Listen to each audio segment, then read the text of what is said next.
না, মরণ গরিব চিনে না, মরণ মাস্টার চিনে না, মরণ ধনী ব্যক্তি চিনে না, মরণ অট্টালিকা চিনে না, ধনী গরিব বাদশাহ ফকির আর মৌলবি মাওলানা ওলি হুজুর কোনো কিছুই বোঝে না।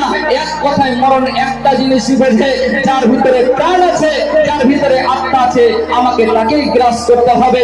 আমার মরণ থেকে কোনো বাঁচার উপায় নেই। যারা মরণ থেকে পালাতে চাইছে এবার বলছেন যে মরণ থেকে যদি আমি বাঁচার জন্য একটা এমন বাড়ি করব, এমন একটি ঘর তৈরি করব যেখানে কোনো কিছু প্রবেশ করতে পারবে না। মরণ থেকে বাঁচার জন্য আমি এমন একটি সুদৃঢ় একটা ঘর তৈরি করব যেই ঘরের পোকামাকড় পর্যন্ত পৌঁছাতে পারবে না। আচ্ছা বলেন তো, এই মজবুত ঘরে কি মৃত্যু পৌঁছে যাবে? আচ্ছা বলেন তো, এরকম যদি একটা ঘর তৈরি করে তাহলে মৃত্যু কি ওখানে পৌঁছাবে? পৌঁছাবে? মৃত্যু পৌঁছাবে? জি পৌঁছাবে। প্রমাণ আল্লাহ সুবহানাহু ওয়া তাআলা বলছেন আইনামা তাকুনু ইউদরিকুমুল মাউত ওয়ালাউ কুনতুম ফি বুরুজিম মুশাইয়্যিদা। আল্লাহ পাক রব্বুল আলামিন বলছেন, হে পৃথিবীর মানুষ তোমরা শোনো, যদি মরণ থেকে বাঁচার জন্য এমন একটি বাড়ি তৈরি করো, এমন একটি ঘর তৈরি করো যে ঘরে কোনো পোকামাকড় পর্যন্ত পৌঁছাতে পারবে না, যেখানে কোনো পিপিলিকা পর্যন্ত প্রবেশ করতে পারবে না, সেখানে মরণ তোমাদেরকে গ্রাস করে ফেলবে, মরণ সেখানেও পৌঁছে যাবে, মরণ সেখানেও ঢুকে তোমাকে গ্রাস করে ফেলবে। মরণ থেকে বাঁচার কোনো উপায় নেই। জি, যদি আপনি এমন একটি বাড়ি তৈরি করেন, এমন একটি ঘর তৈরি করেন, এমন একটি আপনার থাকার জায়গা তৈরি করেন যে ওখানে কোন রকম কোনো কিছুই পৌঁছাতে পারবে না, সেখানেও মরণ কিন্তু পৌঁছে যাবে, ওখানে পৌঁছে আপনাকে গ্রাস করে ফেলবে। মরণ থেকে বাঁচার কোনো উপায় নেই, মরণ থেকে বিমুখ হওয়ার কোনো চান্স নেই। আমাদের নির্ধারিত সময় চলে আসলে, আমাদের সময় যখন পূরণ হয়ে যাবে, আমাদের সময়ের ঘোড়া যখন পূরণ হয়ে যাবে, তখন আমাদের এই পৃথিবী ছেড়ে আমাদের চলে যেতে হবে।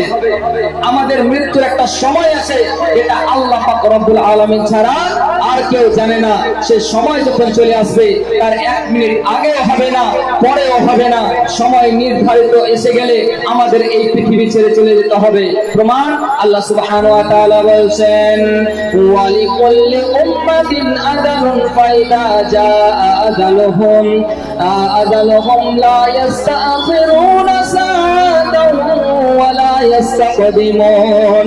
আল্লাহ পাক রব্বুল আলামিন বলছেন, পৃথিবীর মানুষ রে, তোমরা শুনে নাও, শুনে নাও, শুনে নাও, তোমাদের মৃত্যুর একটা নির্ধারিত সময় করা হয়েছে।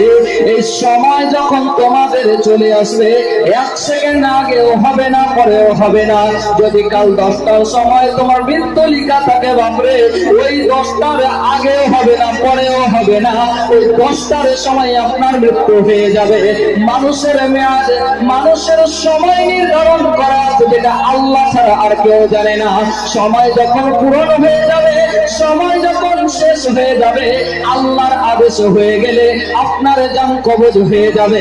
এই পৃথিবী ছেড়ে আপনাকে সেই আলামে বারজাখ, কবরের জীবনে চলে যেতে হবে। তার আগে আগে আপনাকে সতর্ক থাকতে হবে।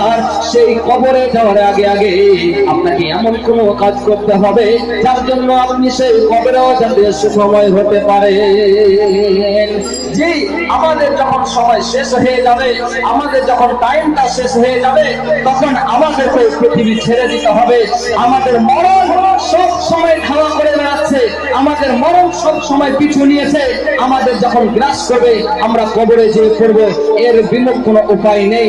কতটা এবং এই মরণকে স্মরণ কেন করতে পারছি না, কিসের জন্য করতে পারছি না?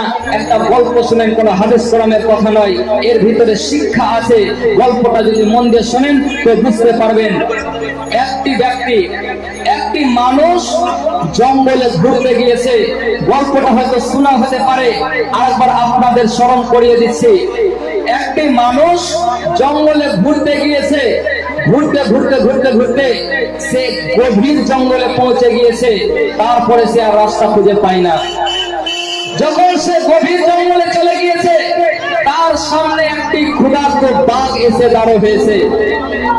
আচ্ছা বলেন তো, আপনি ক্ষুধার্ত, আপনার সামনে যদি ভালো মন্দ রাখা হয়, আপনি কি না খেয়ে থাকতে পারবেন? কোন সময় থাকতে পারবেন না।